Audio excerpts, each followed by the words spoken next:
안녕하세요. 하나님의 말씀을 배달합니다. 욥교회 박윤석 목사입니다. 오늘 묵상할 본문은 욥기 25장 1절에서 6절까지의 말씀인데요.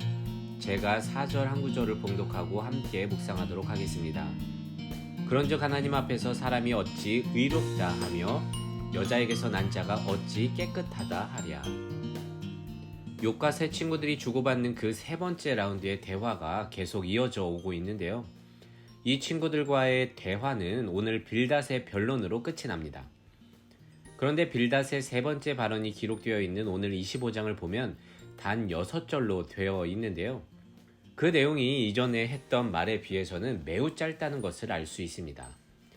그러니까 이제 욥의 친구들이 더 이상 욥에게 해줄 말이 없다는 사실을 보여주는 것인데요. 계속 반복했을 뿐이라는 것이죠. 이제 빌닷은 그리고 그의 친구들은 더 이상 욥을 설득하거나 굴복시킬 수 없다고 판단했습니다. 그래서 지금까지 자신이 했던 이야기들을 종합해서 결론을 내리고 있는데요. 그것이 무엇이냐 하면 보잘것없는 인간은 하나님 앞에서 의롭다 인정받을 수 없다는 것입니다. 방금 봉독했죠? 하나님 앞에서 사람이 어찌 의롭다 하고 깨끗하다 하겠느냐. 그러니까 계속 반복해왔던 사실, 욥, 너는 죄인이고 그것 때문에 지금 이렇게 된 거야. 그러면서 빌닷은 하나님께서 불의한 일에 무관심한 것 같다고 말하는 욥의 탄식을 듣고 오늘과 같이 하나님의 주권을 말하고 있습니다. 욥, 하나님이 불의한 일에 무관심하다고? 하나님은 어떤 분이시냐 하면 2절, 권능과 위엄을 가진 창조주 하나님이야. 그리고 6절, 하물며 벌레인 사람 구더기 인생이 어찌 의롭다고? 그러니까 어떻게 인간이 욥 너 자신의 생각이 맞다고 이렇게 말할 수 있느냐? 라고 말하고 있는 것입니다. 그런데 여러분, 이 빌닷의 말이 맞지 않습니까? 아무리 들어도 크게 반박할 수 없습니다. 빌닷은 믿는 자로서 할 수 있는 말을 했습니다.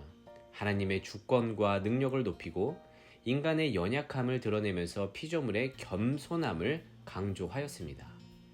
네, 그렇게 모든 사람은 빌닷의 말대로 죄인입니다. 그런데 이 명제는요, 결국 지금의 상황을 풀어내지 못했는데요. 왜냐하면 모두가 죄인인데 욥에게만 특별히 고난이 임했기 때문이죠. 그래서 빌닷의 주장을 통해 드러난 것은 이들의 지식이 한계가 있다는 것이었습니다. 그러니까 자신들도 모르게 모순에 빠진 논리, 그러니까 모든 사람이 죄인인데 욥만 고난에 처한 상황을 풀어내지 못한 그 신앙관을 가지고 욥 앞에서 뭔가 아는 것처럼 괜찮은 신앙인인 것처럼 하는 그리스도인 노름을 했다는 것이죠. 그런데 현재를 살아가는 우리들도 이 세 친구들과 같은 그리스도인 노름을 열심히 하는 듯 합니다. 자신도 말씀에서 한치도 벗어날 수 없음에도 불구하고 누군가를 정죄하고 탓하기만 합니다.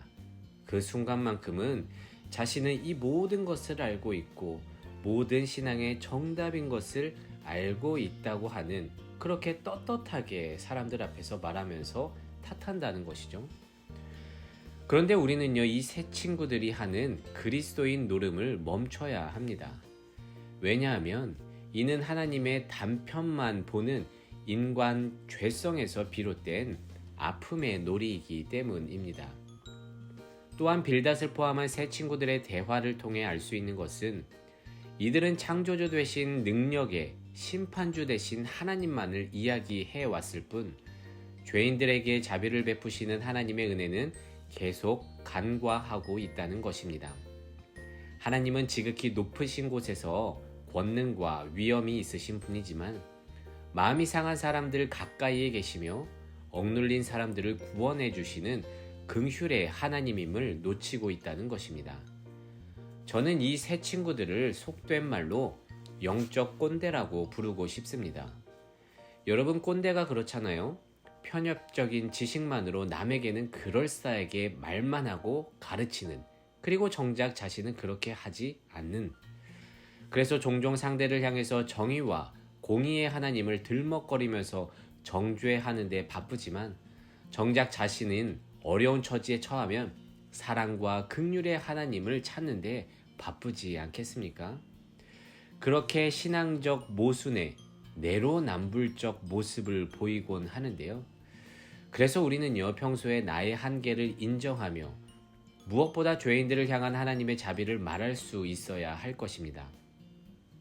여러분, 우리가 잘잘못을 따지지 말자는 것이 아닙니다.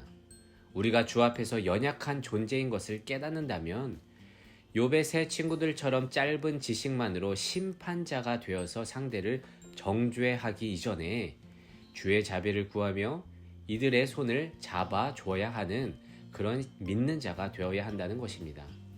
그게 사랑이고 말씀에 대한 실천이고 이것이 하나님의 권위를 인정하는 것이며 우리의 연약함을 깨닫는 겸손의 모습이기 때문입니다. 그래서 오늘은 이렇게 기도하길 원합니다. 하나님, 빌닷은 결국 자신의 한계를 드러내면서 모두가 죄인임을 고백했습니다. 우리가 그런 존재이건을 그 짧은 하나님의 지식 속에서 상대방만을 정죄하는 영적 꼰대의 모습을 보였는데요.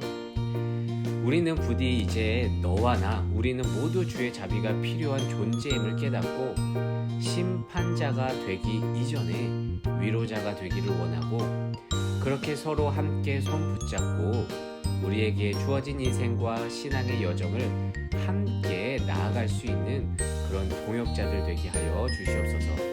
오늘 한 날도 이 말씀을 붙들고 살아가는 우리 모두가 되시기를 진심으로 소망합니다. 기도하겠습니다. 이 세상의 모든 청년의 인생을 사랑하시는 하나님, 감사합니다. 오늘 빌닷의 말을 통해 다시 한번 우리의 한계를 돌아보게 됩니다. 우리는 참 편협한 지식 속에서 모든 것을 아는 것 마냥 행동하고 그것으로 상대를 정죄할 때가 참 많은데 우리 모두는 부족한 자들로서 하나님의 자비를 구해야 하는 존재임을 깨닫습니다. 부디 부족한 가운데 서로 옳다고 하기보다 서로 보완하며 하나님의 은혜를 구하며 살아갈 수 있는 우리 모두가 되게 인도하여 주시옵소서. 감사드리며 예수님의 이름으로 기도드립니다.